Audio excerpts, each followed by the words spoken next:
Yap, waktu sudah menunjukkan 19.10 yang berarti bisa kita mulai webinar kali ini. Assalamualaikum warahmatullahi wabarakatuh, teman-teman semua. Udah hadir 62 orang yang hadir pada malam ini. Ya kurang lebih kalau dikurang sama tim-tim Instapay sama Cakap ada 58 ya dari teman-teman semua yang sudah ngelis nih. Terima kasih banyak yang udah menyempatkan waktunya untuk kita sharing-sharing. Kita menambah ilmu tentang memikat pelanggan melalui tulisan yang nantinya akan dibawakan oleh Kak Amelia Talida dari Instapay. Jangan lupa juga kita nanti juga ada giveaway saldo OVO nih. Dengan syarat, tapi kita punya syaratnya yaitu adalah share keseruan webinar kali ini, webinar Sabi kali ini di Instagram story kalian, lalu follow dan tag Instagram instapay.id. Lalu nantinya akan hadiah total sebanyak 100.000 saldo OVO untuk kedua orang terpilih. Lalu nanti pemenangnya akan dihubungi setelah acara ini selesai. Oke. Nah, sebelum kita memulai acara ini, ada baiknya kita membaca doa dulu, agar acara kita ini bisa bermanfaat ke depannya untuk pekerjaan kita, ataupun nantinya yang punya bisnis nih, bisa mendapatkan ilmu baru, bisa juga menjadi kepanduan. Semoga acaranya bermanfaat. Berdoa menurut kepada masing-masing, berdoa dimulai.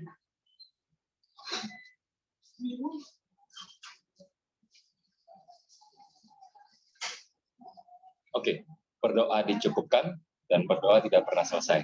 Oke, langsung saja Kak Amelia Talida udah hadir nih bersama kita di Zoom kali ini di acara Sabi. Halo Kak Amel. Halo Irham, gimana kabarnya? Halo, oke. Walaupun kita satu kantor, tapi kita sedang terhalang jarak dan waktu nih. Mel. Iya. Suara aman kan ya? Oke, suaranya aman. Oke. Dan juga udah cantik nih malam ini nih buat nyapa teman-teman semua nih. Oke. Iya. Dari tim operator, PowerPoint-nya udah ready kah? Oke, dari Kak Amel udah siap ya? Oh, siap dong. Nanti kita pokoknya bakal bahas banyak deh. Teman-teman. Oke, kita bahas banyak nih. Halo Mbak Rizka, apa kabar? Halo semuanya. Wah, baru mulai tadi udah ada yang nanya nih. Tadi jam berapa tuh ya? Sebelum kita mulai tuh udah ada langsung nanya, berarti semangatnya keren banget ini. Sekarang udah tembus. Halo semuanya. Di angka 70 peserta. Wah, keren banget nih. Langsung kita mulai. Kepada Kak Amelia Talida, waktu dan tempat dipersilakan. Oke, sambil nunggu ini kali ya, nunggu presentasi decknya belum muncul nih, teman-teman tim bisa dinaikin ya.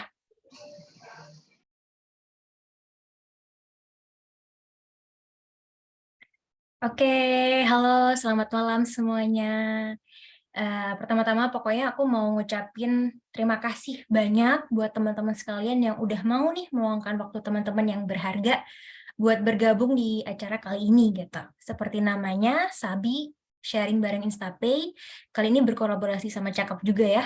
Aku mau berbagi tentang copywriting nih yang harapannya bisa memberikan manfaat buat teman-teman dan bisnis yang dijalanin gitu. Baik itu bisnis teman-teman sendiri ataupun teman-teman kerja nih di sebuah bisnis kayak gitu. Nah, konsep diskusi kita malam ini adalah sharing ya. Jadi anggap aja aku sebagai teman kalian sendiri dan jangan ragu buat memberikan pertanyaan, saran, atau bahkan cerita nih pengalaman teman-teman di kolom chat Zoom ya. Nanti bakal ada tim yang memantau jalannya chat Zoom di sini. Nah, selama 1 jam ke depan kita bakal sharing banyak hal, jadi teman-teman bisa siapin cemilan ataupun minuman buat menemani diskusi kita malam ini. Kalau ada yang dicatat, langsung juga siapin buku ataupun pensil biar nggak ada materi yang terlewatkan gitu deh. Oke, tanpa berlama-lama lagi kita langsung ke materinya ya. Boleh di next slide-nya. Oke, mungkin udah sering banget nih teman-teman dengerin peribahasa ini. Tak kenal maka tak sayang gitu. Tapi sebenarnya emang bener banget gitu. Faktanya peribahasa ini bener banget. Maksudnya gimana? Jadi bagaimana mungkin kita bisa bikin orang suka ataupun sayang sama bisnis kita kalau kita sendiri nggak kenal gitu sama brand yang kita punya. Makanya sebelum nih kita ngobrol lebih jauh, diskusi lebih jauh soal teknik copywriting, aku pengen bahas dulu nih tentang brand kamu dan siapa sih sebenarnya target pasar yang dituju gitu. Nah, setelah ini mungkin muncul pertanyaan ya, terus gimana dong caranya mengenali brand dan juga target pasar kita? Gak mungkin dong kita kayak kenalan satu-satu gitu ke setiap target pasar dan kita juga belum tahu gitu mereka siapa. Di sini di diskusi kita kali ini aku mau share sedikit tentang bagaimana sih caranya kita kenalin brand sama target pasar kita. Oke, boleh di next. Nah, untuk mengenali brand sebenarnya teman-teman bisa diskusi sama rekan setimnya ataupun stakeholder yang terkait gitu. Ataupun kalau mau merintis sendiri sebenarnya boleh banget mulai merumuskan dari sekarang gitu. Di sini aku ngasih beberapa pertanyaan yang harapannya bisa membantu nih teman-teman meskipun kita mulai dari sederhana aja ya. Ini 3 pertanyaan sederhana yang bisa teman-teman mulai tanyain ke diri teman-teman sendiri maupun tim untuk mulai mendeskripsikan brand teman-teman. Yang pertama, kita mulai tanya soal sebenarnya apa aja sih value dari brand kamu. Nah, sebenarnya soal value ini berkaitan banget sama pesan yang ingin teman-teman sampaikan ke masyarakat dan juga berkaitan sama industri yang teman-teman jalani. Berkaitan juga sama produk yang ditawarkan. Misalnya nih, kalau bisnis teman-teman ada di industri teknologi gitu ya, punya barang-barang teknologi. Teman-teman punya value harus canggih gitu ya, harus advance, itu boleh banget. Atau bisa juga ramah lingkungan misalnya, kalau teman-teman itu sangat merasa apa ya, prihatin dan juga merasa udah saatnya nih kita sadar sama lingkungan dengan menawarkan produk-produk dari teman-teman, itu juga boleh banget. Atau bisa juga punya value sehat misalnya, jadi semuanya itu bisa disesuaikan sama kebutuhan teman-teman. Nah, selanjutnya setelah tahu value dari brand teman-teman, selanjutnya adalah kita mulai mengenali soal detail produk yang dijual. Ini sih aku sering lihat ya, meskipun kayak kita itu copywriter, kita tuh back office gitu ya, yang nulis di belakang. Tapi sebenarnya kita tuh juga harus paham secara detail produk yang dibuat, meskipun kita nggak ikut buatnya, misalnya kalau ada tim terpisah. Jadi misalnya kita paham soal jenis layanannya, kemudian spesifikasi barangnya apa, kemudian komposisi bahannya bagaimana gitu. Jadi teman-teman harus paham secara detail produk yang dijual. Kenapa? Karena kalau teman-teman paham nih seluk-beluk dari produk yang ditawarkan, teman-teman bisa tahu, oh poin penting mana sih yang mau digarisbawahi, mana yang mau di-highlight pada setiap copy, atau pada setiap iklan, atau pada setiap materi gitu. Nah, setelah teman-teman paham soal value teman-teman apa, kemudian detail produknya bagaimana, ini saatnya teman-teman buat mengetahui unique selling point yang ingin ditonjolkan. Nah, maksudnya unique selling point itu apa sih? Jadi gini, teman-teman bisa memilih benefit ya, benefit yang membedakan bisnis teman-teman dengan kompetitor, kayak gitu. Sebenarnya kalau kita milih bener-bener berbeda itu agak susah sih ya, aku tahu, aku paham banget. Cuman teman-teman bisa memilih tuh dari beberapa benefit yang ditawarkan, apa sih yang kira-kira membedakan dengan yang lain. Meskipun nggak harus 100% berbeda, tapi yang kira-kira bisa diingat oleh audiens teman-teman gitu. Jadi ini ketiga hal yang menurut aku beberapa yang paling mendasar lah untuk teman-teman tahu soal copywriting. Pahami brand dulu. Oke, bisa dilanjutkan slide-nya. Nah, setelah kita paham dengan brand, kita waktunya kenal juga soal target pasar gitu. Ini beberapa contoh tools atau alat yang bisa teman-teman pakai buat mengenali, karena kita nggak mungkin kenalan satu-satu gitu. Kita bisa bikin audience persona dan juga empathy map gitu. Kita mulai dari audience persona dulu ya. Jadi mungkin waktu kita kecil gitu, kita punya teman hayalan gitu ya. Nah, di marketing ini sebenarnya juga ada, kita sebutnya dengan audience persona. Yang membedakan audience persona dengan teman hayalan adalah si audience persona ini benar-benar dirumuskan berdasarkan riset yang jelas dan komprehensif gitu. Jadi secara sederhana, audience persona adalah visualisasi dan profil seseorang yang mewakili audiens teman-teman gitu. Nah, sebenarnya ya audience persona itu bakal membantu kamu untuk tetap fokus gitu loh teman-teman dalam mengenangani prioritas pelanggan dan nggak cuma fokus ke diri teman-teman sendiri. Karena sebagai copywriter ya kadang aku ngerasa ya kita nulis di depan laptop gitu. Padahal seolah-olah gimana caranya kita bisa nulis untuk orang di depan kita gitu. Itu yang perlu ditanamkan teman-teman. Kita bukan nulis untuk diri kita sendiri, tapi untuk orang lain agar mereka mengerti gitu. Apakah kata-katanya cocok gitu? Apakah platformnya tepat? Dan apakah jenis campaign-nya tepat kayak gitu. Kita ambil contoh ya yang bisa dilihat di slide. Contohnya adalah Sally. Si Ibu Sally ini sebenarnya ya fiktif kan, cuman dibuat berdasarkan data yang tepat gitu. Misalnya background Ibu Sally ini sudah bekerja gitu ya, udah punya keluarga kayak gitu. Terus kita juga bisa harus mengetahui demografinya seperti apa. Misalnya nih jenis kelamin atau gendernya apa, kemudian rentang usianya berapa, kemudian kondisi ekonominya bagaimana gitu. Nah, yang nggak kalah penting sebenarnya kita juga harus tahu lokasi geografis mereka tinggal gitu. Misalnya tinggalnya di perkotaan gitu ya, atau tinggal di pedesaan gitu. Bisa balik slide-nya. Nah, betul. Nah, atau di pedesaan gitu ya.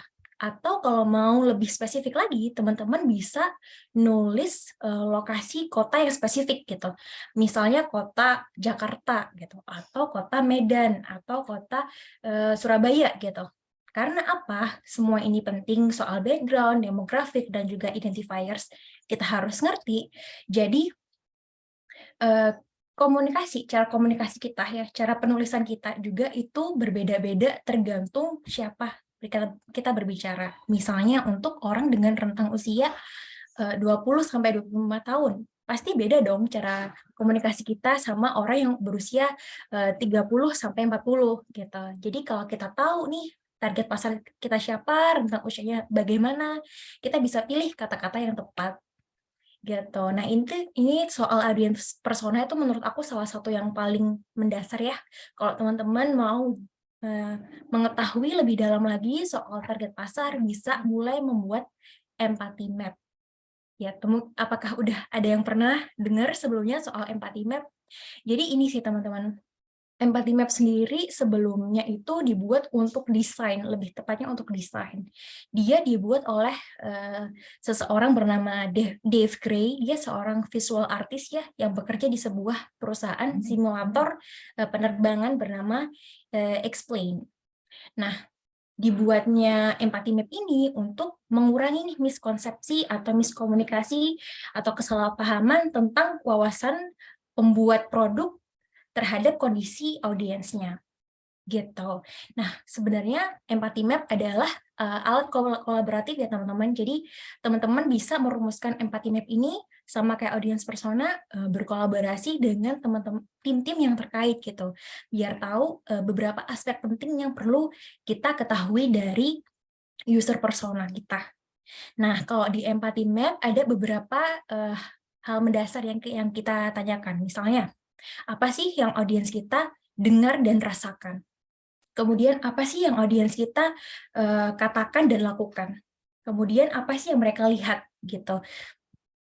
Apa sih yang audiens kita pikirkan? Jadi ada beberapa aspek yang penting. Selain itu ada juga kita harus tahu pains and gains dari audiens kita. Gitu sih. Jadi kalau kita paham nih kondisi seluk-beluknya ya, selain dari audiens persona, kita tahu emosional mereka seperti apa, background-nya seperti apa, kita bisa berempati terhadap audiens kayak gitu. Berempati dalam arti ya kita bisa memposisikan diri di kaki audiens kita kayak gitu. Ini dua tools sederhana yang teman-teman bisa mulai isi, mulai coba untuk diterapkan di bisnis teman-teman, audiens persona dan juga empathy map. Oke, bisa dilanjut.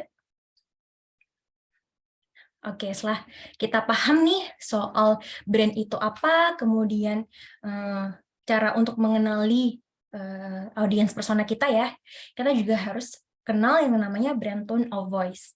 Nah, brand tone of voice ini mengekspresikan persona dan juga core value dari sebuah brand nih melalui kata-kata yang digunakan untuk berkomunikasi dengan audiens.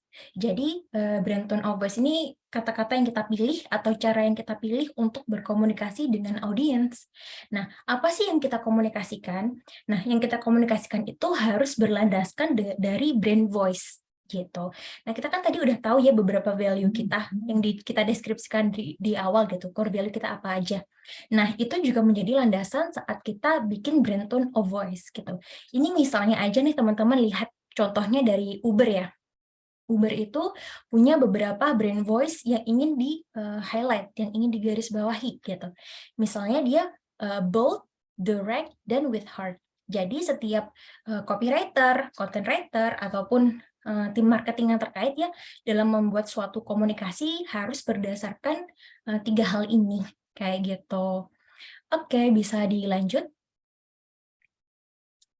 Nah, setelah kita tahu ya 3 hal penting tentang branding tadi gitu, menurut aku itu landasan yang nggak kalah penting biar teman-teman punya identitas dari brandnya gitu ya, biar teman-teman bisa punya panduan kayak dari brand tone of voice tadi ya. Itu menjadi landasan atau menjadi identitas teman-teman sebelum kita mulai belajar soal copywriting itu sendiri.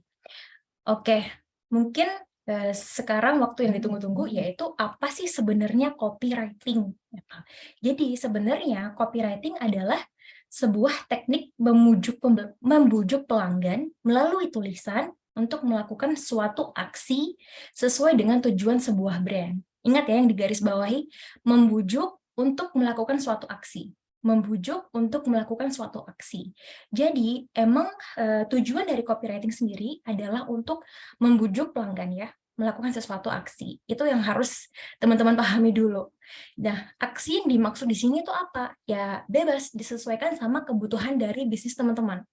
Misalnya untuk membeli produk, ataupun untuk subscribe layanan, atau bisa juga untuk download aplikasi, dan lain-lain. Nah, aksinya ini benar-benar tergantung sama kebutuhan teman-teman tuh apa. Gitu. Jadi kalau copywriting itu teknik penulisannya ya, sementara tulisannya dikenal dengan copy.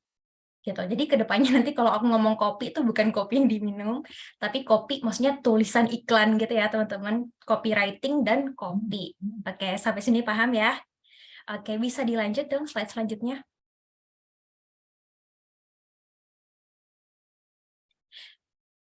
Kita udah tahu copywriting itu apa gitu ya. Sekarang waktunya kita bertanya ke diri kita sendiri, kenapa sebenarnya copywriting itu penting? Kenapa kita harus belajar malam ini ya? Kenapa kita harus belajar tentang copywriting gitu?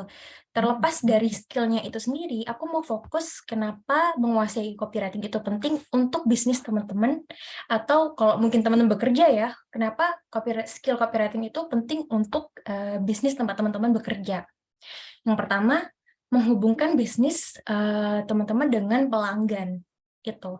Jadi anggapannya kita itu salah satu jembatan ya, uluran tangan perusahaan ke pelanggan gitu. Meskipun kita nggak bertemu langsung nih dengan pelanggannya, kita back office ya di depan laptop gitu, tapi kita tetap aja sebagai penghubung nih dengan pelanggan. Kalau kita bisa menguasai copywriting yang tepat, kita bisa menjalin hubungan yang baik nih dengan pelanggan kita.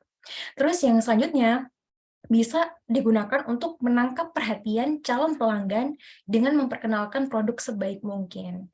Gini teman-teman, tadi kan tujuannya copy kan untuk membujuk ya. Bagaimana mungkin kita bisa membujuk kalau nggak bisa menangkap perhatian gitu. Jadi di copywriting sendiri itu ada teknik-teknik untuk menangkap perhatian pelanggan. Nah, kalau kita udah menangkap perhatiannya, terbuka kemungkinan untuk kita memperkenalkan produk kita gitu. Jadi sebenarnya copywriting itu bisa juga untuk memikat pelanggan loh gitu, nggak cuman ketemu langsung tapi lewat tulisan juga bisa gitu. Nah kalau kita udah bisa menangkap perhatian pelanggan nih, kemungkinan juga bisa meningkatkan profit dan mencapai tujuan bisnis dengan meyakinkan target pelanggan. Kalau udah menangkap perhatian, udah kenal produknya, kemungkinan besar juga bisa meyakinkan target pelanggan gitu. Dan ujung-ujungnya kalau mereka udah yakin nih sama produk yang dibeli, bakal meningkatkan profit kan ya. Hasil akhirnya itu pasti bakal bisa meningkatkan profit gitu dan mencapai tujuan bisnis teman-teman. Terus kemudian di awal tadi kita bahas sedikit banyak soal brand. Nah, ini sebenarnya masih berkaitan nih, kalau teman-teman paham copywriting yang tepat, bisa juga untuk membangun brand image yang sesuai nih.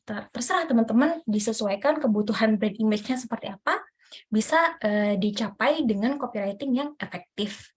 Kalau kita udah sering nih bikin kopi gitu ya, bukan kopi minuman ya, kopi maksudnya kopi iklan, tulisan iklan, teman-teman secara perlahan dapat bisa poin kelima nih, dapetin poin kelima, yaitu mendapatkan market insights tentang perilaku pembelian pelanggan.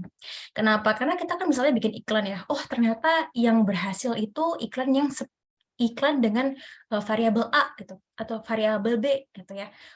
Kita lama-lama dapat insights, oh ternyata cara komunikasi seperti ini yang lebih diterima, campaign seperti ini yang lebih diterima, promo seperti ini yang lebih diterima gitu. Jadi secara perlahan bakal mendapatkan market insights dari perilaku pembelian pelanggan. Gitu sih, itu beberapa hal yang penting sih menurut aku kenapa kita harus menguasai copywriting itu sendiri. Bisa di next. Next slide ya.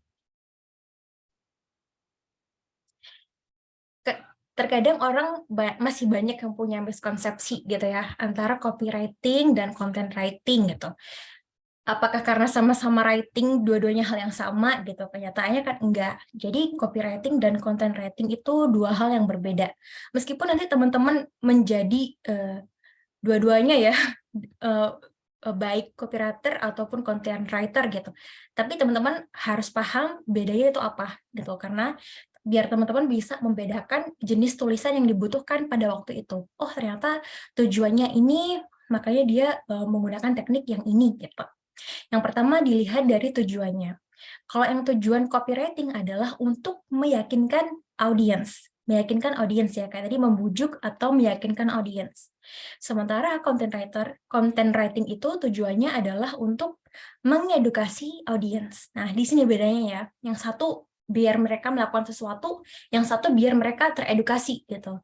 Jadi tujuan itu yang harus teman-teman pahami dulu. Pasti cara komunikasinya beda ya. Kalau yang satu untuk, kamu harus ngelakuin ini loh, akhirnya meskipun nggak secara langsung kita ngomong kayak gitu, tapi kerangkanya pasti berbeda dengan yang kita pingin ngajarin mereka gitu. Oh, kamu harus paham soal ini, info ini, gitu. Nah, itu perbedaan yang pertama dari tujuannya.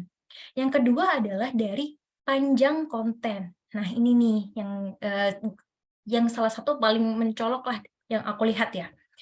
Kalau dari panjang konten, ini nggak selalu ya, sekali lagi nggak selalu. Tapi copywriting itu cenderung lebih pendek, sementara content writing itu cenderung lebih panjang kontennya.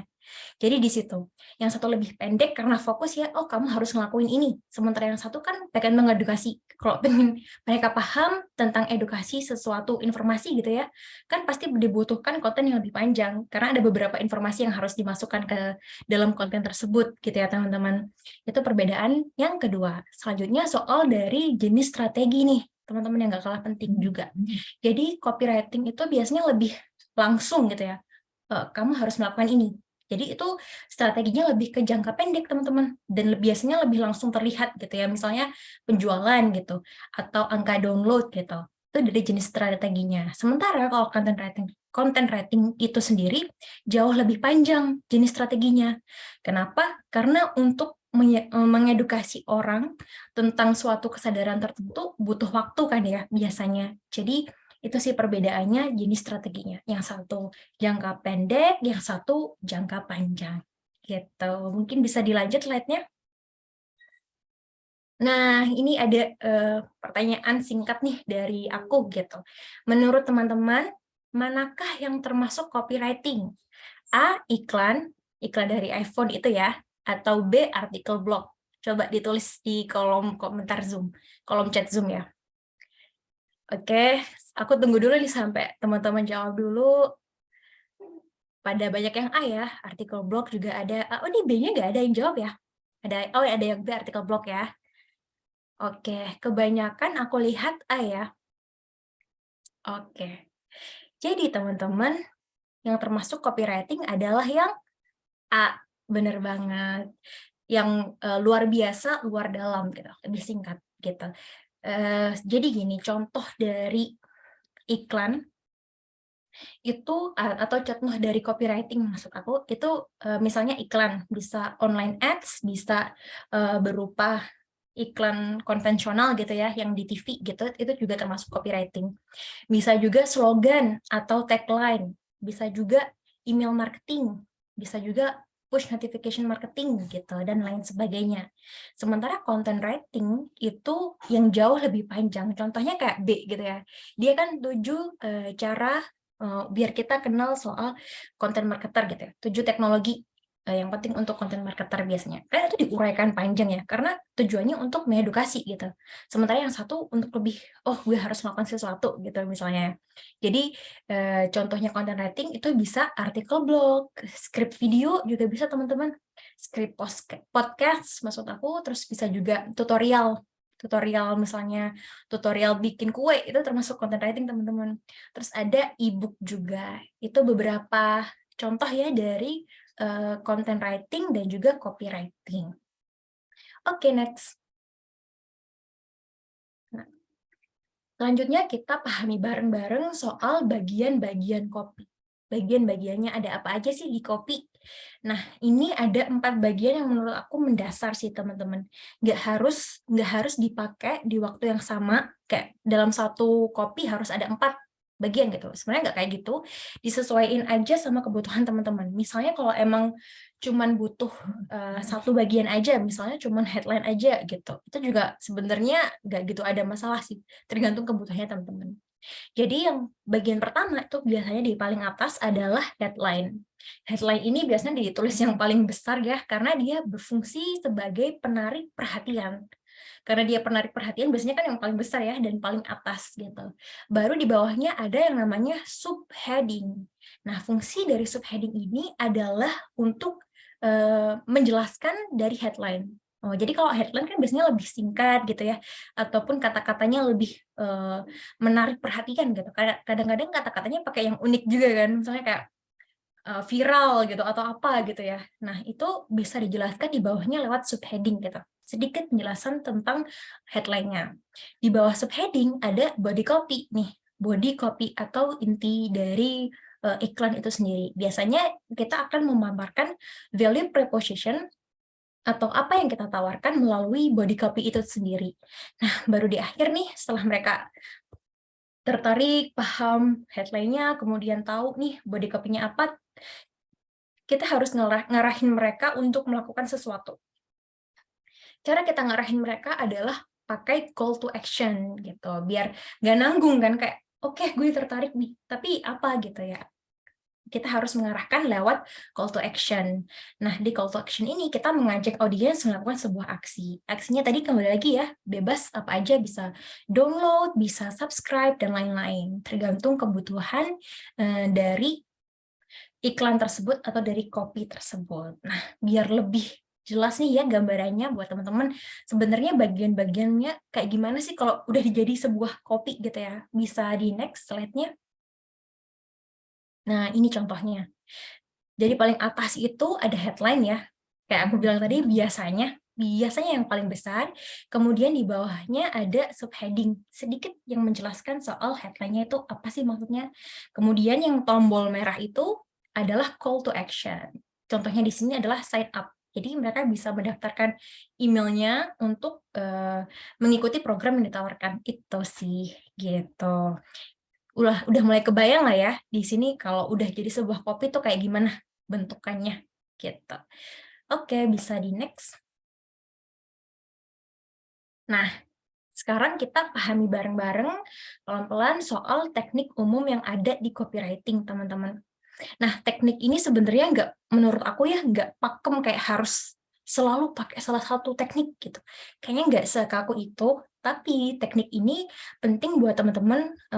Kenapa? Karena bisa menjadi panduan gitu loh. Sebagai penulis, sebagai apa ya, pekerja kreatif, kita nggak selamanya punya ide gitu loh. Kadang-kadang urutannya mana dulu ya. Nah, teman-teman bisa banget pakai teknik ini buat membuat sebuah copy yang baik gitu. Nah, yang pertama ada AIDA. Ya, by the way, judul-judulnya ini sebenarnya singkatan dari setiap poinnya ya, teman-teman, biar kita gampang. AIDA, TAS, FAB gitu. Yang pertama itu AIDA. A-nya adalah attention. Kita di awal berusaha untuk menarik perhatian pertama dari audiens kita gitu. Di awal, paling awal kita harus bikin attention nih biar mereka tertarik gitu. Di bawahnya kita masukkan kata-kata untuk interest. I-nya interest untuk membangkitkan minat pelanggan. Gitu. Udah tertarik, sekarang kita bangkitkan nih minatnya gitu ya. Di bawah kita pilih kata-kata yang mengandung desire. Desire di sini maksudnya adalah untuk membuat pelanggan menginginkan produk nih, teman-teman. Udah mulai nih muncul produk-produk teman-teman di sini gitu ya. Nah, baru di akhir kita kasih A. A lagi sebagai action. Jadi maksudnya kita mengarahkan pelanggan untuk melakukan suatu aksi. Nah, bisa pakai CTA tadi ya, contohnya itu di AIDA itu seperti ini.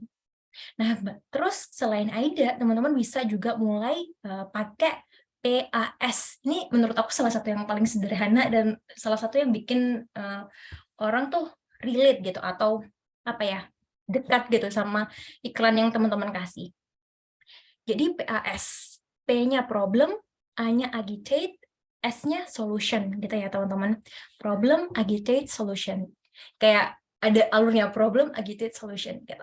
Jadi problem di sini maksudnya kita memaparkan masalah pelanggan gitu. Bisa aja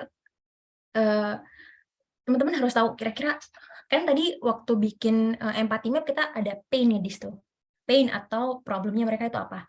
Jadi mereka tahu problemnya, kita tahu problem yang dialami pelanggan, kita paparkan nih di paling awal dari struktur copy. Kita paparkan problemnya apa. Kemudian, tapi kadang-kadang ya aku ngerasa meskipun itu bukan problem, mungkin aja sesuatu yang kira-kira mereka bakal alami gitu. Nggak harus bener-bener saklek sama satu problem. Kemudian setelah kita paparkan problemnya apa, kita bikin agitate. Maksudnya kita membuat masalah tadi lebih dramatis. Nah, di sini permainan copywriter gitu. Jadi udah tahu ada masalah, dibikinlah dramatis sama dia. Baru kita kasih S-nya solution. Nah, kita ngasih produk kita sebagai solusi atas masalah yang dialami. Jadi kayak kita tuh hero-nya lah, kita kasih solusi atas permasalahan yang mereka alami gitu. Karena kan mereka kalau ada masalah tuh, oh iya gue ada ini nih gitu. Jadi lebih dekat kan sama copy yang dikasih gitu. Ini salah satu juga ya yang bisa teman-teman kasih. Nah, selanjutnya ada FAB. FAB itu, oh iya, by the way teman-teman, maaf nih aku belum bisa baca chatnya sambil jelasin materi gitu ya. Nanti di akhir kita minta tolong MC buat jelasin ya soal pertanyaannya apa aja gitu. Mohon ditunggu ya teman-teman. Nah, terus tapi tulis aja dulu nggak apa-apa. Tulis-tulis aja dulu nggak apa-apa, nanti dari tim bakal ada yang ngecek kok, tenang aja. Nah, terus selain PAS ada juga FAB. Nah, FAB di sini maksudnya adalah F-nya feature, kita jelasin spesifikasi produk kita seperti apa, baru diikuti oleh A, advantage. Kita mengasih nih, kita memaparkan kelebihan produk kita apa aja. Kelebihannya apa aja gitu disebutin. Terus kita masukin benefit. Benefit itu maksudnya kita menonjolkan manfaat yang bisa dinikmati. Mereka alami langsung gitu. Misalnya, advantage-nya untuk oven gitu ya. Untuk oven bisa panas dari 0 sampai 100 derajat cuman dalam waktu 2 detik gitu ya. Itu kan advantage ya. Bisa panas langsung panas cuman butuh waktu 2 detik misalnya. Nah, benefitnya apa? Benefitnya pelanggan bisa langsung menghemat waktu gitu kan, karena cepat benefitnya menghemat waktu gitu. Advantage-nya waktunya singkat, benefitnya menghemat waktu gitu. Jadi mulai ada gambaran dikit-dikit lah ya soal masing-masing teknik ini. AIDA, PAS, FAB. Menurut aku nggak ada yang benar-benar lebih baik daripada yang lain, karena di sini seninya menurutku teman-teman. Teman-teman mulai bisa bikin formula yang paling ciamik lah buat bisnis teman-teman gitu. Oke, bisa dilanjut. Sekarang kita bareng-bareng nih mulai paham langkah-langkah menulis copywriting gitu ya. Langkah-langkahnya apa aja? Ini aku nulis 4 langkah umum yang biasanya aku lakuin dan aku ngerasa juga banyak teman-teman copywriter yang lain ngelakuin hal yang sama gitu. Yang pertama adalah riset dan brainstorming. Nah, di sini maksudnya apa? kita harus riset dulu nih, kita pahami betul sebenarnya produk kita seperti apa, audiens kita seperti apa, terus kompetitornya juga ya, kompetitornya itu bagaimana, dan juga media yang akan kita gunakan. Gitu. Media ini penting banget loh teman-teman. Karena kenapa? Kalau kita nulis ya, misalnya kita nulis untuk LinkedIn, LinkedIn pada tahu kan ya, kalau kita nulis di LinkedIn tentunya kita ingin terlihat lebih profesional gitu. Kita menggunakan kata-kata yang lebih tertata, lebih formal. Sementara kalau kita bikin konten atau copy untuk TikTok, nah pasti beda lagi kan ya. Kita harus lebih fun, harus lebih cheerful dan lain sebagainya, atau mungkin nyeleneh, komedi gitu juga boleh banget. Jadi kita harus pahami nih beberapa aspek penting yang kita harus pahami sebelum mulai nulis. Nah, selanjutnya, teman-teman bisa merangkum ide-ide yang muncul nih. Kita udah baca-baca materinya, kita udah ngumpulin soal materinya. Perlahan-lahan, teman-teman sadar atau enggak, pasti akan terkumpul ide-ide. Meskipun ini masih ide kasar ya, kalau aku ngelihatnya. Ide kasar dan poin-poin penting yang akan dijadikan acuan dalam menulis ke depannya. Gitu. Kita teman-teman tulis aja deh. Kira-kira ide-idenya apa gitu. Baru setelahnya kita mulai mind mapping. Nah, mind mapping di sini adalah kita memvisualisasikan ide-ide yang dibutuhkan, ide-ide yang diperoleh menjadi kerangka, teman-teman. Tadi kan aku bilang idenya masih kasar ya. Kita kumpulin mulai tertata gitu. Oh, kira-kira ide ini menyambung ini gimana ya? Ini menyambung ini gimana ya? Gitu. Kita biar tahu kayak hubungan antara masing-masing ide itu bagaimana gitu. Ataupun jangan sampai ide-ide penting ini bertolak belakang banget gitu. Karena kan kita nggak mau bikin misalnya iklan A ternyata apa kontra gitu ya sama iklan B gitu. Padahal kita bikin sama-sama, itu kita sendiri yang bikin gitu. Jangan sampai kan ya. Jadi kita harus bikin mind mapping yang ya kita tahu gambaran dari atas, gambaran umumnya gimana. Nah, setelah kita dapat gambaran atau dapat kerangkanya, kita bisa menguraikan ide-ide itu atau konsep itu menjadi ide yang lebih kecil, teman-teman. Termasuk tujuan dan key message-nya. Nah, ini di sini nih, biasanya ini dari aku aja ya. Sebenarnya kalau kita bikin copy itu spesifik teman-teman, fokus gitu.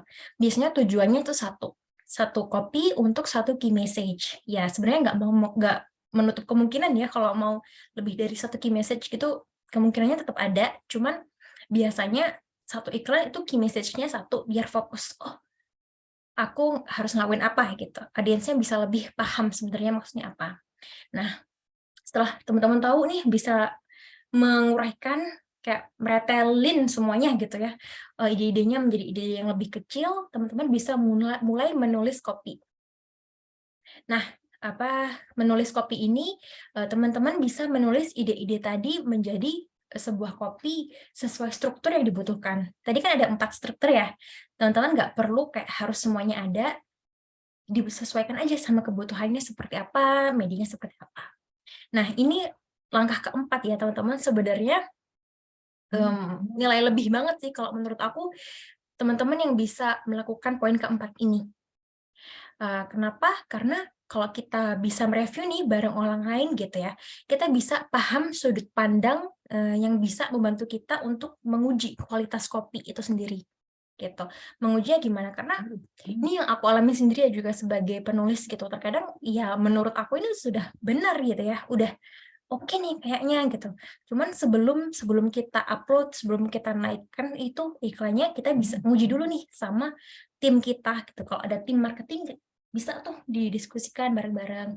Ataupun kalau teman-teman mulai bisnis mandiri gitu ya, bener-bener sendiri, bisa juga loh dikasihin ke orang-orang terdekat teman-teman gitu. Ya meskipun nggak harus setiap saat, tapi ada baiknya teman-teman rutin melakukan review bersama orang lain ini gitu. Jadi kalau teman-teman bisa melakukan poin keempat, itu menurut aku sebuah poin plus lah. Nanti tips dari aku bisa digarisbawahi yang keempat ini, review bersama orang lain, itu nggak kalah penting. Oke, bisa di next. Nah, kita kan udah tahu ya strukturnya ada apa aja. Kemudian langkah-langkah nulisnya juga gimana gitu. Sekarang waktunya aku ngasih sedikit bumbu dari copywriting kita sendiri. Aku nyebutnya bumbu sih. Si power words ini kayak bumbu. Kenapa? Untuk memikat pelanggan, kamu bisa menambahkan power words dalam sebuah copy. Fungsinya adalah untuk memicu respon psikologis atau emosional dari audiens gitu. Jadi kalau teman-teman bisa ngasih kata-kata yang tepat, ngasih power words yang tepat, bisa loh untuk memicu respon psikologis atau emosional dari audiens itu sendiri gitu ya.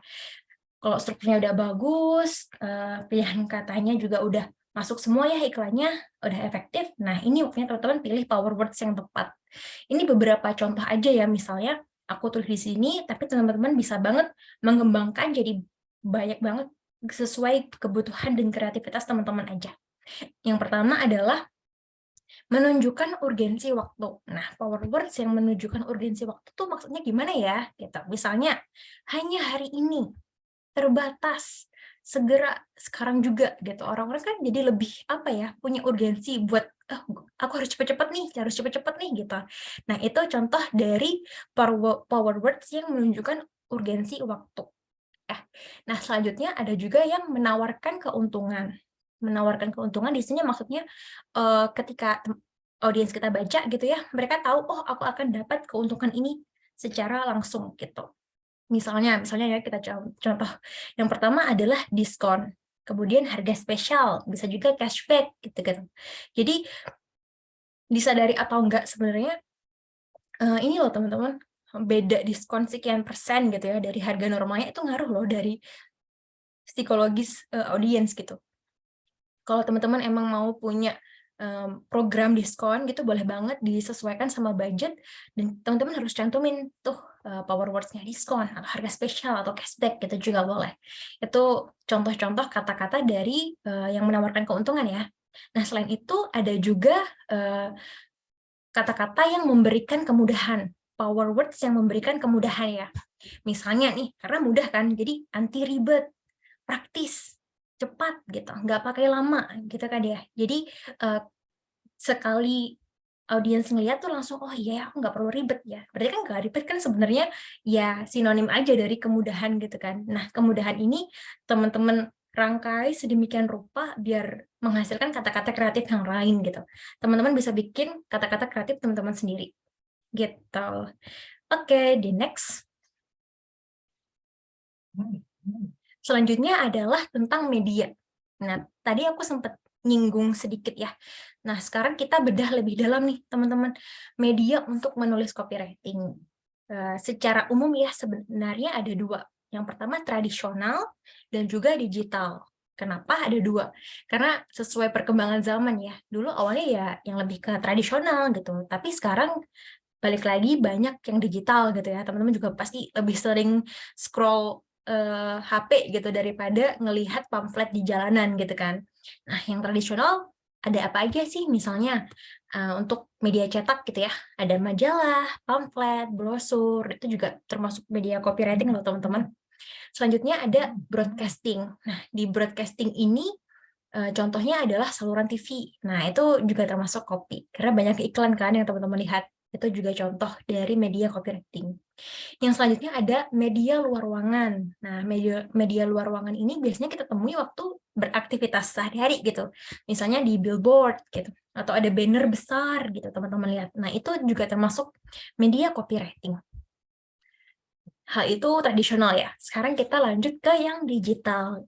Yang digital ini sebenarnya banyak banget teman-teman. Ini aku nulis beberapa aja yang sebenarnya menurut aku ya yang paling mendasar dan paling umum buat dipakai gitu. Dan salah satu yang paling mudah juga sih dibikin.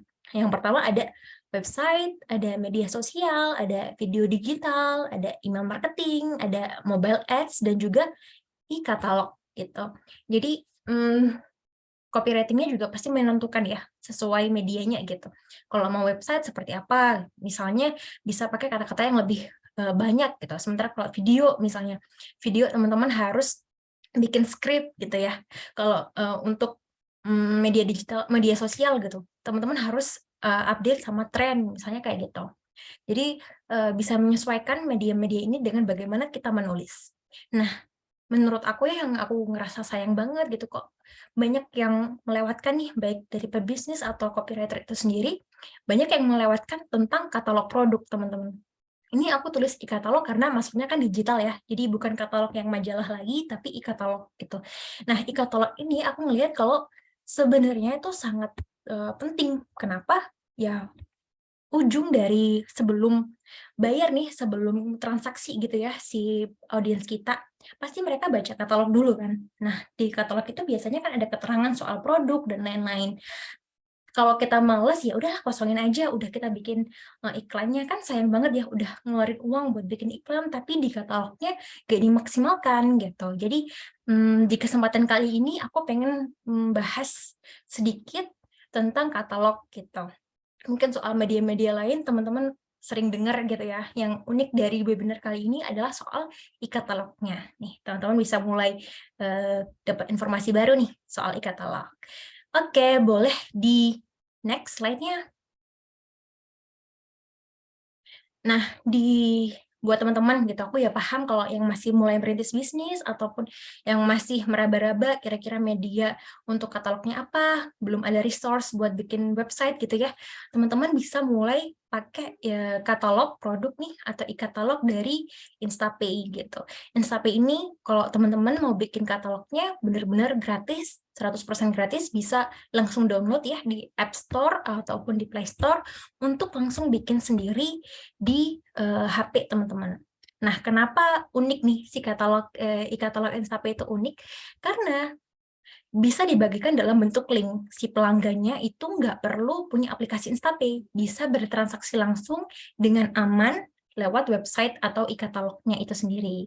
Udah terhubung sama berbagai pembayaran juga, dan tersedia berbagai fitur menarik nih, misalnya iklan dan lain-lain, misalnya diskon dan lain-lain. Nanti teman-teman bisa eksplor sendirilah soal itu. Tapi untuk aku sendiri mau jelaskan sedikit soal bikin katalognya ya. Bikin katalognya aja dulu, nanti soal penjelasan fiturnya bisa dibahas nanti lah. Silahkan di next. Setelah teman-teman download tuh Instapay katalog atau aplikasi Instapay ya di App Store maupun Play Store, silahkan klik My Store atau toko saya. Setelah itu teman-teman akan diberikan tampilan seperti nomor 1 ya. Jadi teman-teman bisa klik buka toko baru, setelahnya klik pilih jenis toko. Nah, teman-teman di sini bisa pilih jenis toko, tersedia 2 ya, sesuai kebutuhan teman-teman. Ada tersedia Instastore dan juga Instaservice. Nih, kalau teman-teman misalnya tidak terlihat ya, itu Instastore yang atas, Instaservice yang bawah. Maksudnya apa? Jadi kalau Instastore itu cocok banget buat teman-teman yang mau jualan online dan terhubung dengan ekspedisi pengiriman gitu. Jadi kebetulan Instapay itu sudah terintegrasi dengan ekspedisi pengiriman, contohnya si Cepat gitu. Nah, selain itu kalau teman-teman emang punya usaha nih, bisnisnya berbasis jasa, bisa pakai Instaservice nih teman-teman. Diklik aja bagian Instaservice-nya. Di situ teman-teman nggak perlu pakai jasa pengiriman, bisa langsung ke layanannya ada apa aja gitu. Nah, di tahap ketiga setelah milih nih katalognya mau yang mana, bisa masukin informasi toko gitu. Nama tokonya apa, kemudian kalau mau ngasih pengiriman ya, bisa pilih armadanya yang mana aja gitu, yang mau dicentang aja sesuai kebutuhan. Kemudian lanjutkan ke tahap selanjutnya.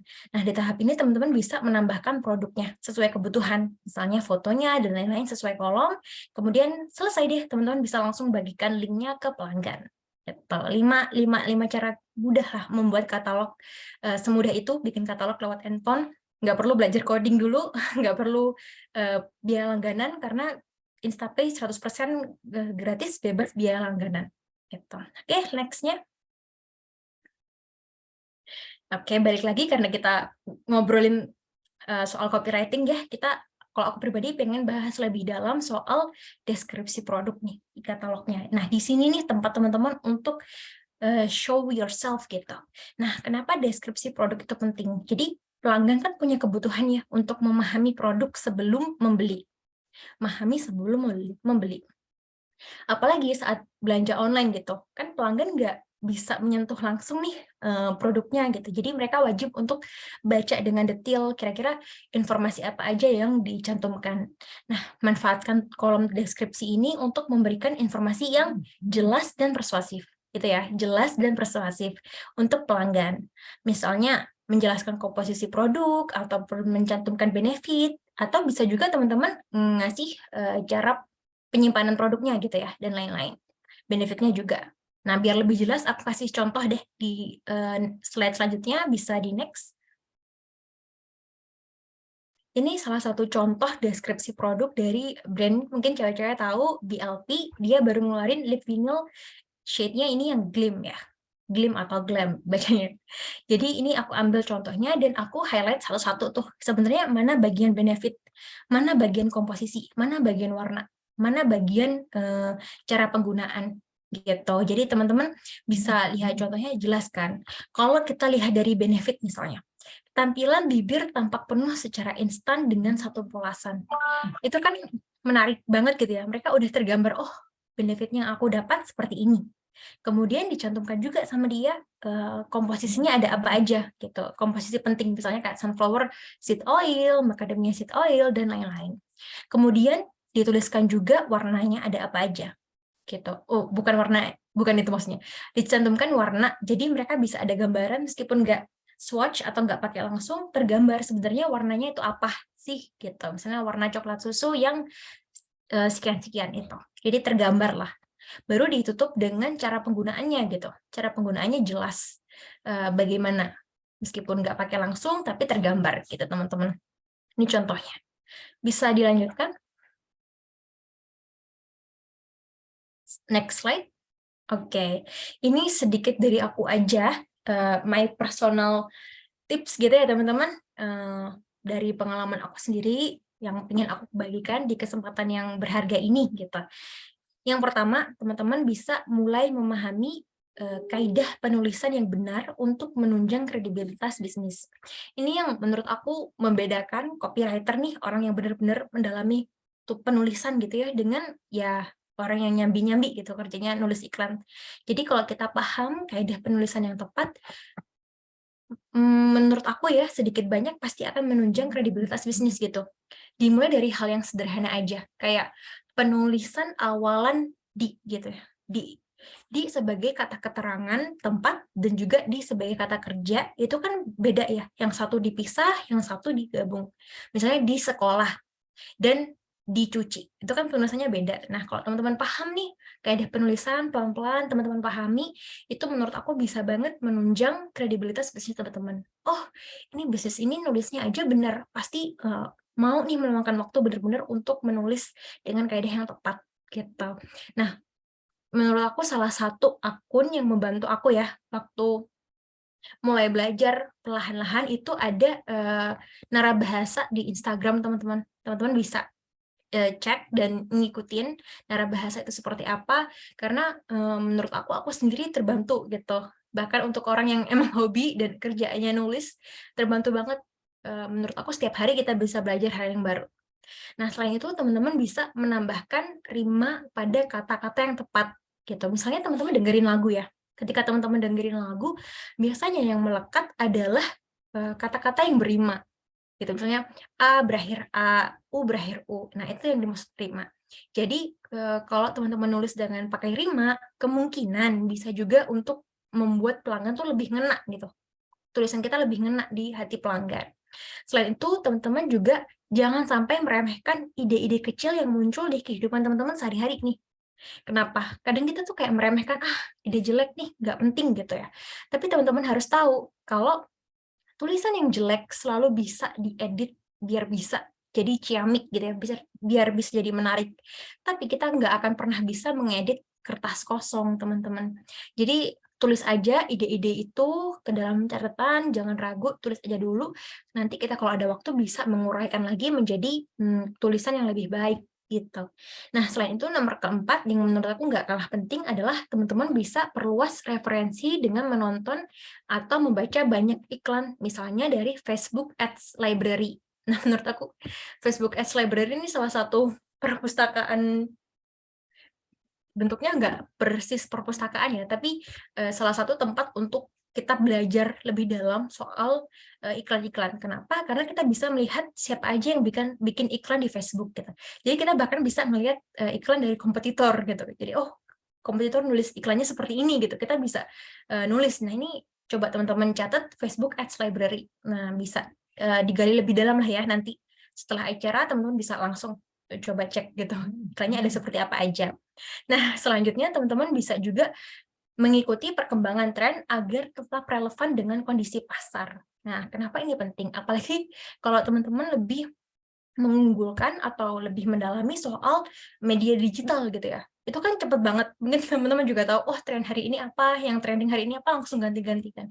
Nah, teman-teman bisa mengikuti nih, kalau memang mau pakai, bisa dimasukkan atau diselipkan ke dalam teknik ataupun tulisan teman-teman gitu sehari-hari. Tapi kembali lagi ya, harus disesuaikan dengan brand tone of voice dan juga dengan core value teman-teman. Jangan sampai demi mengikuti suatu tren, teman-teman melanggar core value-nya gitu, malah jadi jelek kan ya namanya, kayak gitu, malah berbanding terbalik sama branding yang selama ini dibangun. Nggak harus pakem banget, tapi teman-teman perlahan pasti bisa meraba-raba, oh kira-kira ini melanggar batas yang aku harapkan atau branding yang aku harapkan gitu ya. Nah, atau yang ini masih sesuai gitu. Itu seninya teman-teman di situ. Perlahan-lahan bisa mulai belajar di situ. Mana sih yang cocok, mana yang enggak gitu. Oke, bisa di next slide-nya. Nah, ini udah sebenarnya di ujung materi, teman-teman. Makasih banyak nih udah mau ngikutin aku ngobrol yang agak belibet tadi ya. Oke, nah ini teman-teman kalau mau dapat informasi lebih dalam, terus mau tahu tulisan-tulisan aku dan karya-karya teman-teman tim marketing yang lain, itu bisa ngelihat di sosial media kita. Di Instagram ada @instapay.id, Facebooknya juga sama ya. Terus di LinkedIn juga ada Instapay Indonesia, dan juga di YouTube sama namanya, Instapay Indonesia. Nah, teman-teman di sosial media kita juga memberikan berbagai business insights, termasuk copywriting ya, yang bisa nambah pengetahuan teman-teman. Jadi jangan ragu buat follow sosial media kita, ngikutin, mantengin terus. Nah, aplikasi Instapay udah tersedia di Google Play dan juga App Store, jadi kalau mau download bisa banget gitu. Terus kalau untuk Sabi sendiri ya, sharing bareng Instapay itu sebenarnya adalah sebuah webinar series, teman-teman. Sebuah webinar series yang berkelanjutan. Nah, kebetulan nih yang volume 2 yang hari ini pembicaranya aku, dan kita bahas soal copywriting. Nah, di webinar Sabi volume 3 akan membahas soal digital marketing yang disampaikan oleh teman aku sendiri, Fahri Abdis. Nah, di sini kan kita udah tahu ya nulis konten atau nulis copy yang tepat itu gimana. Sayang banget kalau nggak bisa tersampaikan pakai matrix atau tools yang tepat. Nah, teman-teman bisa nih ikutin webinar Sabi selanjutnya biar tahu ke depannya, oh caranya biar kita bisa naikin ads gimana dan lain-lain. Dan itu cocok banget buat pemula. Kita bahas dengan cara yang sederhana kok. Nah, itu setiap bulan sekali ya Sabinya. Jadi next Sabi itu sebenarnya bulan depan, masih tahun depan gitu ya. Nah, untuk kapan bisa daftar, bisa ngikutin sosial media kita, karena bakal kita share langsung di sosial media. Oh, ini teman-teman udah bisa daftar gitu. Nanti teman-teman bisa langsung masukin nama dan data diri teman-teman biar bisa dikirim link Zoom-nya. Gitu sih. Oke, di next, tolong. Nah, ini yang baru juga sih dari Instapay gitu. Kita punya komunitas Instapay. Komunitas ini bentuknya grup WhatsApp ya, teman-teman. Kebetulan kan kalau aku ngerasa teman-teman tim Instapay yang lain juga ngerasa waktu untuk webinar kan terbatas ya, gitu. Jadi kalau misalnya teman-teman masih punya feedback ataupun saran, itu bisa masukin ke grup ataupun melalui komunitas Instapay ini. Bisa di screenshot dulu ya, atau mau langsung di pindai juga boleh, langsung di-scan biar teman-teman bisa join. Karena aku ngeliat lumayan banyak ya pertanyaannya, sayang banget kalau nggak bisa dielaborasi lebih dalam gitu. Kesempatan kali ini cuman secukupnya aja, karena sebenarnya aku ngeliat ini lebih dari waktunya. Jadi kita berusaha lah biar bisa membuat komunitas belajar bersama, komunitas Instapay ini lebih hidup dan memberikan manfaat buat teman-teman yang lain yang mulai merintis bisnis ataupun teman-teman yang bekerja di sebuah bisnis gitu sih. Oke, sekian dari aku. Teman-teman bisa kembali ke MC. Silahkan Irham. Oke, terima kasih banyak Kak dari acara ini. Untung dijelasin ya, arti copywriter sama. Saya tuh pikirnya copywriter itu sama nggak ya sama kopi susu, sama kopi are. Ya kan? Jadi Sama jangan kopi salah ya pasta yang paling, teman-teman. ya iya, kopi pasta. Kira jelasin gitu loh. Nah, sama yang tadi di highlight di kepala tuh masalah tak kenal kata sayang ya. Iya Oke, dong. jadi kenali dulu bisnis kalian, baru kalian bisa berbicara sesuai dengan apa yang kalian bisniskan gitu ya. Betul Oke. banget. Terima kasih banyak nih Kak Amel. Kita ada Q&A dulu ya. Boleh, Tapi silahkan. sebelum kita masuk ke Q&A nih, aku mau ngingetin lagi kalau Instapay punya giveaway saldo OVO, yaitu cukup share keseluruhan webinar kali ini di Instagram story kalian, lalu follow dan tag instapay.id. Nantinya akan ada hadiah total 100.000 saldo OVO yang dibagikan kepada 2 pemenang terpilih. Lalu pemenangnya akan kita hubungi langsung dari tim Instapay nanti setelah acara ini. Lalu juga dari Cakap, kebetulan karena ini acara kita collab dengan Cakap, dari Cakap juga mengeluarkan sebuah hal menarik ya, yaitu akan berbagi voucher Cakap English Course selama 6 bulan gratis yang bisa kalian dapatkan melalui cara sebagai berikut. Unduh aplikasi Cakap di Play Store atau App Store, lalu registrasi akun, lalu klik link, lalu klik gunakan dan kamu bisa segera mengikuti kelas. Untuk deskripsi lebih jelasnya ada di kolom chat ya. Oke deh, sekarang kita masuk ke Q&A. Ini membludak banyak nih, kayaknya kita harus ada injury time nih, karena melihat waktunya ya, semangat udah mau banget ya berarti 20.30. teman-teman hari ini buat belajar gitu, Iya. buat tanya banyak hal gitu ya. Iya, sampai tadi ada yang cari tahu sendiri, jangan malas. Jangan banyak tanya. Ya gitulah, kita kan belajar bareng ya, bisa kok. Iya, Ataupun tapi masuk apa-apa, komunitas tadi bisa ditanyain. Nah, kita belajar bareng. Yang mungkin di kuliahnya nggak dapat materinya, kita bisa bahas di sini, Pak. Oke, mungkin aku bacain dari yang pertama kali banget yang nanya, dari jam 7.18 tuh kita baru mulai, itu dia langsung nanya nih. Dari Siti Nur Seha. Pertanyaan adalah, bagaimana cara menerapkan strategi menarik minat konsumen baru dan mempertahankan konsumen yang lama? Yang kedua, strategi promosi yang bagaimana agar konsumen tidak lupa akan merek suatu produk atau berpaling ke produk lain. Ini menarik nih. Kayak Nike gitu kan, kayak misalnya kalau kita ada air putih, ingatnya Aqua gitu kan. Terus, mengapa logo sangat berpengaruh dalam penciptaan brand ya, Kak? Apa sih alasannya? Terima kasih. Kita menampung di dalam term pertama ini ada 3 pertanyaan dulu ya. Kebetulan dari Siti Nursyah ada 3 pertanyaan, mungkin bisa langsung dijawab oleh Kamel. Silakan. Oke, tadi yang ketiga kan lebih bahas logo ya. Mungkin aku akan lebih banyak elaborasi ke pertanyaan 1 dan 2, yaitu gimana kita menarik minat pelanggan dan juga mempertahankan loyalitas mereka gitu.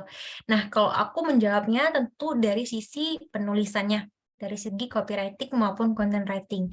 Jadi teman-teman, kalau untuk menarik kan balik lagi kita harus paham penulisan yang tepat. Mungkin bisa teman-teman menulis menambahkan power words ataupun juga mengaitkan iklan teman-teman dengan tren yang ada gitu. Biasanya kan udah menarik nih, oh iya ya, bisa relate gitu. Nah, balik lagi biar tetap bisa diingat gitu ya, biar bisa membangun loyalitasnya, teman-teman harus punya branding tadi. Kenapa? Branding itu berfungsi sebagai identitas teman-teman.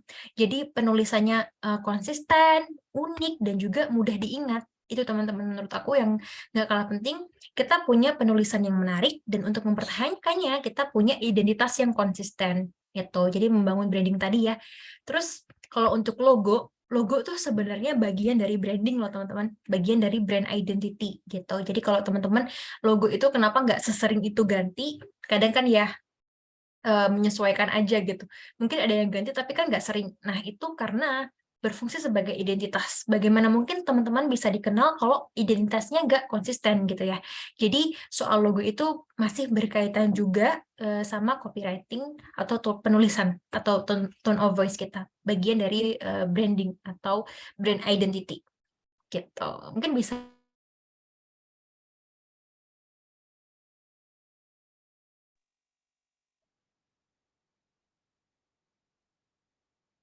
Halo?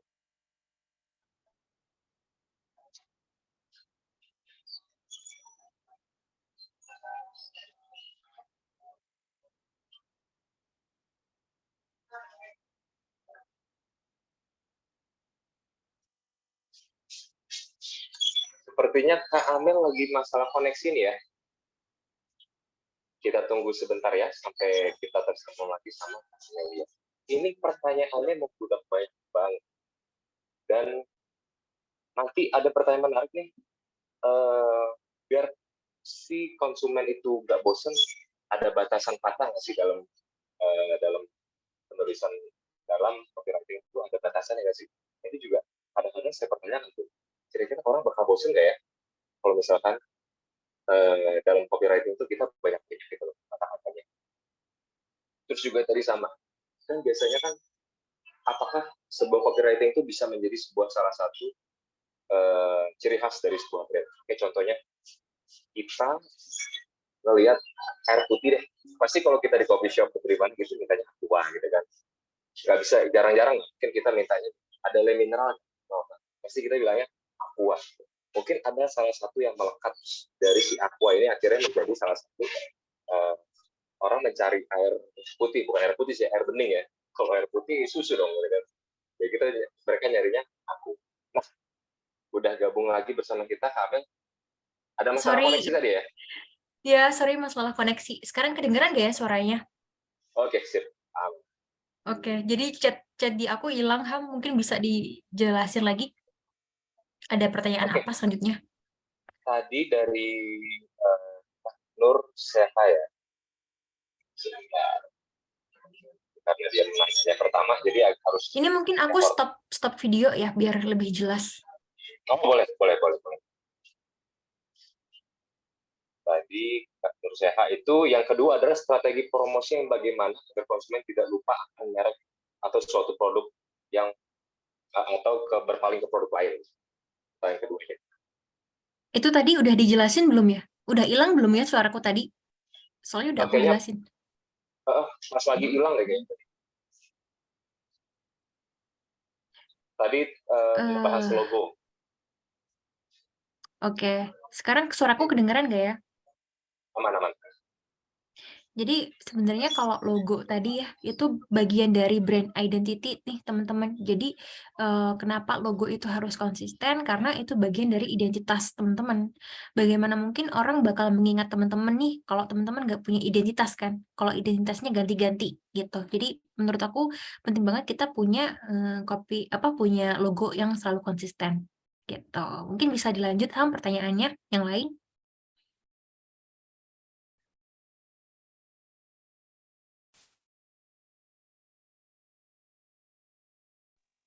Oke, pertanyaan kedua tadi ada yang menarik nih, kami.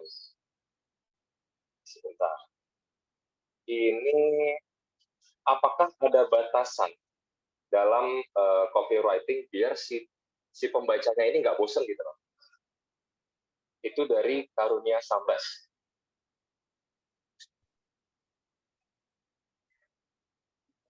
Aku nggak gitu suka denger suaranya Irham sih, Ham. Agak putus-putus di aku.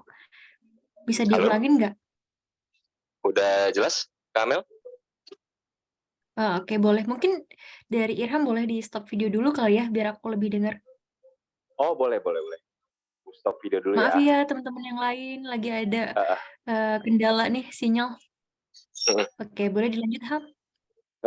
Dari Karunia Sambas nih tanya, apakah ada batasan jumlah kata dalam penulisan sebuah copywriting agar pembaca target kita tidak merasa bosan? Jumlah kata ya, sorry. Ada batasan jumlah Nah, kata. sebenarnya ini balik lagi teman-teman. Nggak ada batasan saklek harus berapa gitu. Tapi teman-teman harus menyesuaikan dengan media dan tujuan tulisan teman-teman. Kalau copy kan biasanya lebih singkat. Nah, itu biasanya emang lebih fokus untuk mengarahkan pengguna masuk ke aksinya. Dia harus ngapain gitu sih. Kalau itu biar nggak bosennya, teman-teman bisa memadupadankan tulisan dengan beberapa kata-kata unik gitu. Misalnya teman-teman bisa mengawali dengan pantun dulu nih di awal gitu. Kalau emang medianya lebih nggak ini ya, nggak terlalu formal gitu. Ataupun bisa menambahkan emoji gitu. Ataupun teman-teman bisa menunggangi gitu atau riding the wave gitu dari sebuah tren.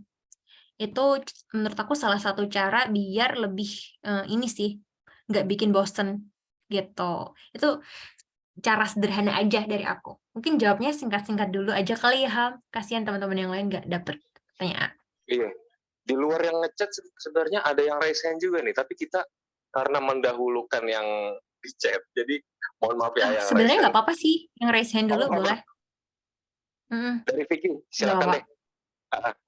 Di open mic ditanyakan kepada Kamel. Oke, silakan. Bertanya.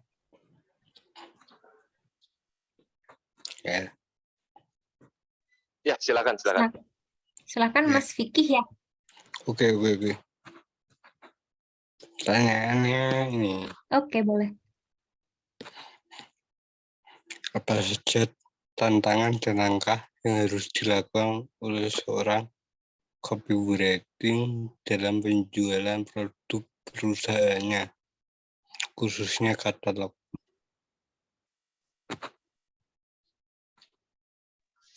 Maaf, boleh diulang Mas Vicky?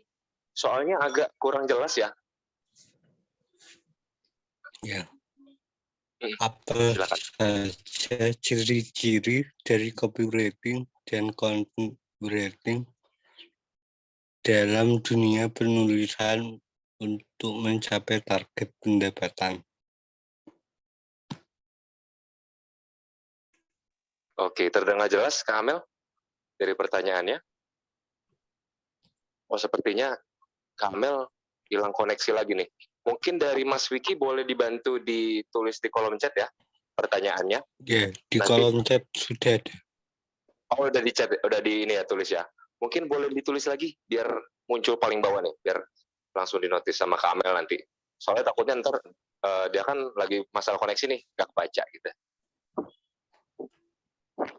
Nah, udah balik lagi Kamel sama kita. Ini Mel, belum di mute tuh kayaknya tuh Kak Amel. Di unmute, sorry. Halo, udah kedengeran belum ya? Nah. Oke, sorry ya teman-teman. Itu tadi Mas Vicky gimana? Ini pertanyaannya udah di kolom chat. Apakah media copywriting baik dari tradisional maupun digital ada pengaruhnya dalam promosi produk iklan? Dari segi medianya ya. Oke. Pengaruh dalam ini dulu deh ya. Jadi bagaimana kita menulis, maksudnya pengaruh ke cara penulisan kita gitu. Itu mulai dari situ dulu. Jadi kalau media tradisional biasanya itu digunakan untuk orang-orang yang lebih masif gitu. Karena kan misalnya kita naruh tulisan di billboard gitu, atau kita naruh tulisan di TV gitu ya. Biasanya itu menggunakan kata-kata yang lebih disaring lagi gitu, karena yang melihat itu kita nggak bisa kontrol kan, bener-bener masih. Sementara kalau kita masang copywriting digital, biasanya yang melihat itu kita bisa fokusin nih siapa audiens yang kita mau gitu. Jadi kita bisa bermain lebih unik gitu kalau kita mau nulis di tempat digital. Bedanya lagi adalah sebenarnya kalau kita pilih media digital itu bisa memberikan data yang akurat gitu. Kenapa? Karena kalau kita nulis kalau kita iklan nih, kita menulis copywriting secara digital, kita bisa nge-track kan, ada matriksnya. Oh, misalnya kita iklan lewat Facebook gitu, kita dapat insight-nya. Oh, ternyata untuk audiens persona seperti ini cocok loh pakai copy yang seperti ini gitu. Ataupun teman-teman mau lewat Google Ads gitu, biasanya juga kan dikasih matriks dari hasil iklannya gitu. Meskipun kita bidangnya kepenulisan ya gitu, copywriting nggak berhubungan langsung dengan matriks, berhubungan dengan angka, tapi kita bisa dapat insights gitu tentang bagaimana kita merancang strategi penulisan sebelumnya. Jadi ke depannya. Jadi menurut aku yang nggak kalah penting atau media yang menurutku sekarang lagi potensial buat dicoba adalah media-media digital, dan juga sepertinya lebih mudah dan hemat cost ya kalau mau kita ngeposting di sosmed gitu daripada ngeprint. Menurut aku gitu sih, ngaruh ke cost juga. Oke, semoga terjawab Mas Vicky ya dari pertanyaannya. Nah, karena masih ada 5 menit nih, kita tambah 2 penanya gimana, Kamel? Oke, boleh, silahkan. Boleh ya? Kita udah masuk injury time nih, kayak Maroko lawan Prancis kan? Bentang-bentang Piala Dunia ya? Iya, pakai kalah lagi Maroko ya udah nggak apa-apa lah ya. Ini pertanyaan dari beranda.layout. Pertanyaan adalah, halo Kak, saya Anda mau tanya, kalau mau berkarir sebagai copywriter, sebagai pemula, portofolio seperti apa sih yang perlu dipersiapkan? Mengingat belum ada pengalaman copywriter secara khusus. Terima kasih. Gitu. Silakan. Oke. Ini yang perlu ditanamkan lagi ya ke teman-teman, kayak nggak ada orang yang langsung advance gitu, nggak ada orang yang langsung ahli. Sama kayak misalnya aku juga pasti punya awal karir gitu. Ini aku berbagi dari apa yang aku lakukan aja ya. Jadi teman-teman bisa mulai menulis aja di media teman-teman gitu. Misalnya untuk copywriting, bisa juga loh teman-teman bikin advertorial untuk blog gitu. Advertorial tuh maksudnya iklan dalam bentuk artikel gitu ya. Biasanya kan copy singkat, tapi kalau advertorial lebih panjang. Teman-teman bisa ngelihat teman-teman di sekitar lingkungan gitu, apakah ada bisnis yang bisa teman-teman bantu nih secara sukarela gitu. Misalnya ada teman Irham, misalnya aku punya teman Irham gitu. Irham punya bisnis nih gitu. Ham, mau nggak aku bikinin kopi gitu untuk keperluan bisnis kamu. Nah, kalau si Irham mau, oke banget. Jadi teman-teman bisa punya portofolio baru kan. Nah, itu bentuknya nih, misalnya bisa di ads, bisa juga copywriting juga bisa di media sosial loh. Bisa juga untuk misalnya ngenalin produk knowledge gitu. Itu termasuk copywriting juga, teman-teman bisa masukin ke dalam portofolio gitu. Selain itu, teman-teman juga bisa membuat mock ads gitu. Sebenarnya nggak apa-apa, karena kan nggak selamanya kita ketemu orang yang mau kita bantu bisnisnya kan. Ataupun kita nawarin freelance juga belum ada portofolionya, susah gitu. Jadi teman-teman bisa membuat mock ads atau tulisan mock gitu ya buat teman-teman.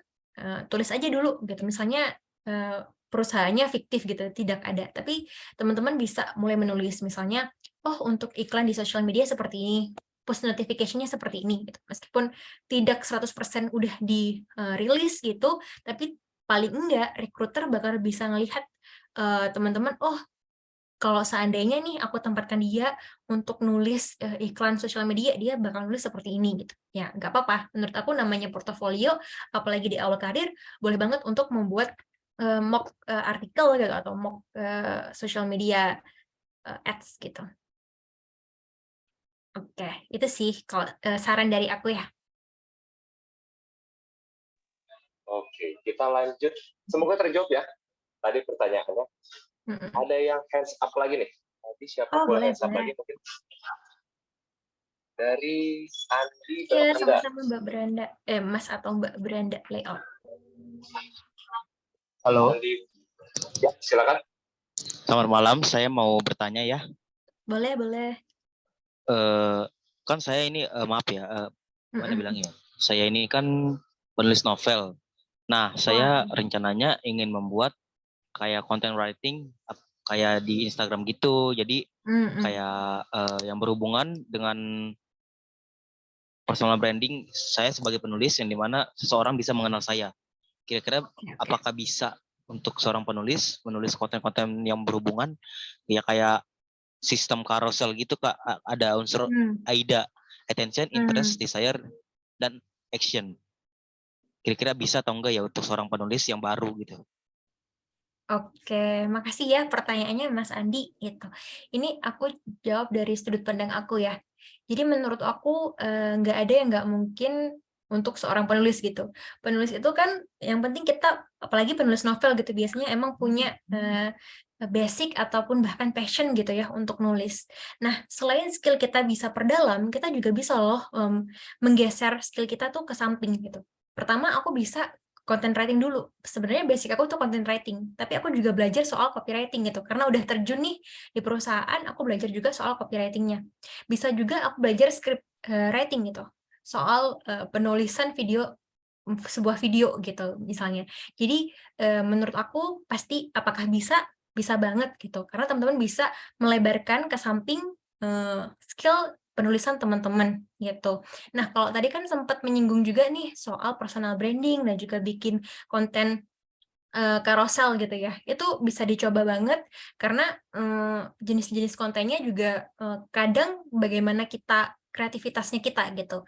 Misalnya teman-teman bisa mulai bikin konten pilar gitu. Konten pilar ini maksudnya apa? Jadi teman-teman mengklasifikasikan atau mengelompokkan jenis-jenis konten yang akan diposting nih di Instagram teman-teman. Misalnya yang pertama soal product knowledge, misalnya soal buku ya, product knowledge soal bukunya gitu. Jadi jangan semua soal buku teman-teman tok gitu. Bisa dikolaborasi dengan konten-konten yang lain, konten pilar yang lain biar informatif juga nih sebuah akun-akun kita gitu. Yang pertama misalnya ada product knowledge. Boleh juga bikin konten pilar informasional, bikin juga inspirasional gitu.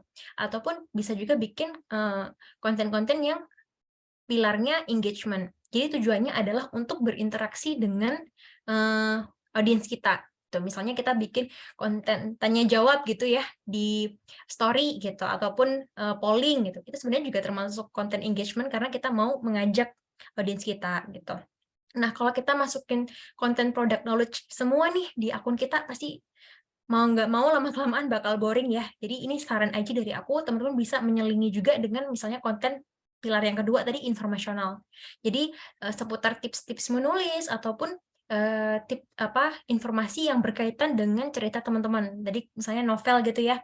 Oh, apakah ada fakta-fakta menarik gitu dari bagian atau dari plot ceritanya gitu. Misalnya plotnya di Belanda. Oh, pengalaman fakta menarik di Belanda itu apa gitu, itu juga bisa dijadikan konten. Terus kemudian kalau untuk inspirasional mungkin bisa bikin quotes. Nah dari novel itu ada quotes-quotesnya, teman-teman bisa masukin juga gitu. Jadi menurut aku biar lebih gampang teman-teman bikin konten pilar. Tadi untuk Mas siapa ya tadi aku lupa maaf ya Mas, itu teman-teman Mas bisa mulai bikin ke konten pilar dulu gitu. Iya, berarti bisa dimulai dari konten pilar ya. Iya, Mas Andi ya tadi. Betul, Mas Andi. Semoga terjawab ya, Mas Andi ya. Oke. Ya, waktunya pas banget nih. Kita udah menyentuh di 20.30. Ya udah lebih 1 menit sih, nggak apa-apa ya. Berarti menandakan bahwa pertemuan kita di malam hari ini sudah selesai. Mungkin yang mau tanya bisa ditanyakan di komunitas Instapay yang tadi sudah dikasih unjuk QR code-nya ya. Nah ini juga di kolom chat udah dikirim link juga untuk gabung bersama teman-teman dari Instapay biar kita bisa berdiskusi tentang copywriting secara mendalam nih. Mungkin gitu ya. Ini dulu nih Ham, sorry, mau dari tim operator mungkin bisa menampilkan barcode tadi nggak ya? Siapa tahu nih ada yang mau join gitu. Silahkan di-share ya screen-nya. Terima kasih. Lanjut Ham. Ya. Oke. Nanti jangan lupa kita gabung ke komunitas Instapay, kita diskusi lebih dalam di sana. Nanti untuk pembahasan materi berikutnya di bulan depan yang akan diisi oleh Fahri Adbis tentang digital marketing. Oke, terima kasih banyak kepada seluruh peserta dan Kak Amel. Luar biasa banget malam ini. Waduh. Ya. Masih ada yang raise hand ya. Mbak Lula, maaf banget nih, kita harus berpisah nih kita nih. Ya, follow Instapay deh nanti bisa DM. Nanti coba aku hubungin adminnya buat jawab. Materinya ya. Nanti materinya nanti coba kita follow up lagi ya, teman-teman. Nanti kan teman-teman udah ngasih kontaknya. Jadi pantengin terus WA-nya teman-teman dan juga emailnya teman-teman. Nanti di antara itu deh kami usahakan kalau bisa ngirim kita pasti bakal kirim ya. Iya. Atau nanti materinya kita kirim di komunitas saja ya. Kita khususkan materinya untuk yang ikut komunitas saja. Nah, sebelum kita berakhir, kita akan mengumumkan pemenang dari giveaway OVO dari Instapay. Pemenangnya adalah harusnya ada bunyi drum. Ada bunyi drum. Pemenangnya selamat kepada Canda_KCP dan BBBEO_Will. Selamat kepada kedua pemenang akan mendapatkan saldo OVO dari Instapay. Dan jangan lupa juga untuk mengikuti promo dari Cakap yang bisa dibaca di kolom chat yang akan mendapatkan promo 6 bulan gratis. Ya, terima kasih banyak buat teman-teman semua. Akhirnya pertemuan kita ini diakhiri oleh waktu yang terbatas hanya mungkin kurang lebih 1,5 jam ya. kita bisa lanjut lagi berdiskusi di kolom komunitas. Jangan lupa di-share komunitasnya, jangan lupa gabung sama kita, dan jangan lupa juga download Instapay untuk memanfaatkan fitur-fitur dari Instapay. Oke? Oh ya, ini sebelum Untuk kamu- penutup, boleh, tahu ke silakan. teman-teman, sebenarnya rekaman kita hari ini tuh di-share di YouTube ya. Mungkin kalau mau melihat ulang ngobrol-ngobrol kita kali ini bisa di YouTube Instapay di YouTube-nya Instapay.id, Instapay Indonesia. Bisa di-search di YouTube. Ya, betul. Kita bisa nanti bisa lihat throwback-nya dari YouTube, dan juga materinya akan di-share di komunitas ya, teman-teman semua. Sama kepada pemenang, terima kasih banyak kepada 100 partisipan. Wah, boleh tepuk tangan nih. Sangat banyak sekali 100 peserta. Ya, dan semangatnya, euforianya. Akhir kata mungkin dari saya, terima kasih banyak buat Kamel, sekali lagi buat teman-teman semua. Mungkin ada closing statement dari Kamel? Closing statement apa ya? Aku cuman berterima kasih banget buat teman-teman yang udah mau datang, mau nambah ilmu hari ini. Harapannya ke depannya ilmu kita nggak akan habis gitu ya, karena saling sharing terus gitu. Semangat terus buat teman-teman sekalian. Terima kasih. Oke, terima kasih banyak. Akhir kata saya Irham pamit undur diri, dari tim Instapay dan tim Cakap juga undur diri. Terima kasih banyak. Assalamualaikum warahmatullahi wabarakatuh. Terima kasih semua. Terima kasih semuanya. Selamat istirahat. Selamat istirahat. Mau ngucapin happy weekend tapi belum hari Jumat ya. Kamis, mohon bersabar ya. Hari Kamis. Oh ya, mohon bersabar semuanya. Thank you Oke, semuanya. sampai bertemu di bulan depan ya. Sampai ketemu bulan depan, teman-teman. Jangan lupa